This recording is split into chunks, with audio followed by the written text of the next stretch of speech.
Hello everyone and welcome to a brief informational video where we will talk about the Supreme Court case, Neer v. Minnesota, and how your vote is important and impactful according to this case. To begin, this case began in Minnesota when two writers, Howard Guilford and Jay Neer of the Saturday Press, made accusations in their paper including that Jewish gangs were taking over the small city. In the paper, they also accused some local officials, such as Governor Floyd B. Olson, of purposely failing to address the situation regarding the supposed gangs. As a result of this, Olson brought this to the court, stating that the writers were violating the public nuisance law in distributing the slanderous papers. After this, the local court allowed a temporary injunction, being prior restraint. Thus, the paper could no longer be published. Eventually, this was taken to the Supreme Court as it had to do with the Bill of Rights regarding freedom of speech and press. The constitutional question for this case was, does Minnesota's gag law violate the free press provision of the First Amendment? The most significant issue of this case was the limitation placed on free speech, as Guilford and Neer believed that they were under the protection of the First Amendment due to the fact that it clearly states that it protects the people's ability to speak about issues and publish their ideas for the public. However, some people argue that this is dangerous because absolute freedom can come with some unintended consequences, which we will touch on in the next slide.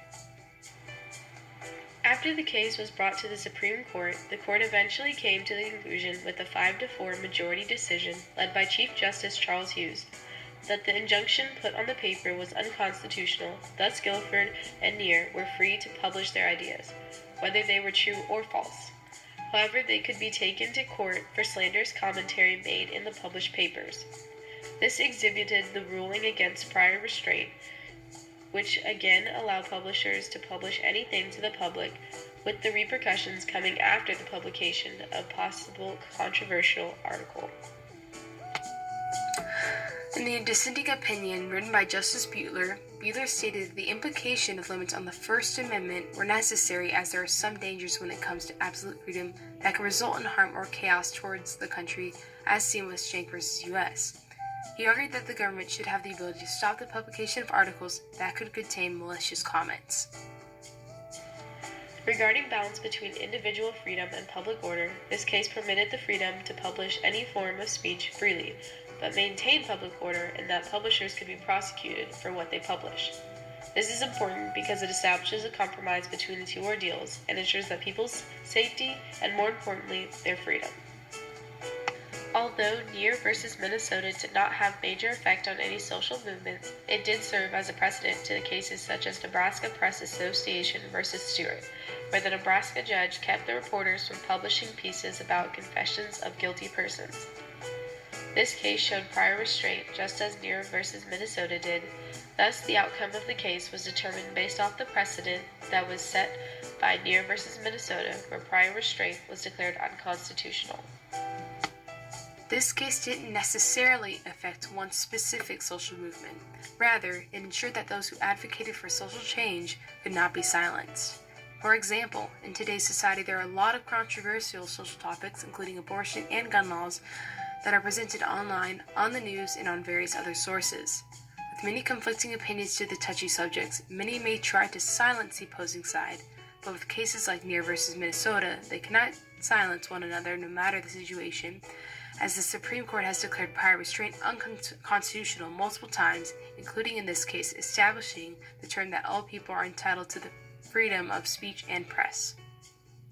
When asking local 15 to 18-year-olds of Prosper about their opinions on the outcome of the case, the majority supported the choice of free speech, even if it may be hazardous to other individuals' reputations, while some said maybe, as it may be different depending on the situation at hand, along with a small percentage that agree with the dissenting decision on the court case.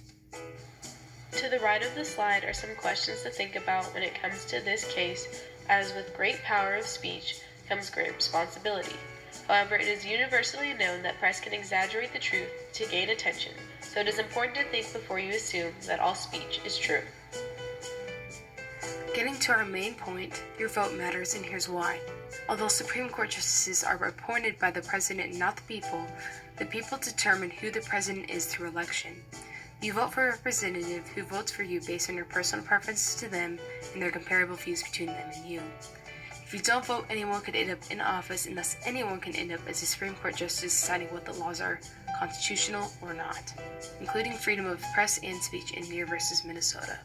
Influences the outcome of future political decisions and contributes to social movements, whether that be in controversial topics we discussed or smaller matters such as those in your community. Thank you guys for watching, and I hope you enjoyed the video.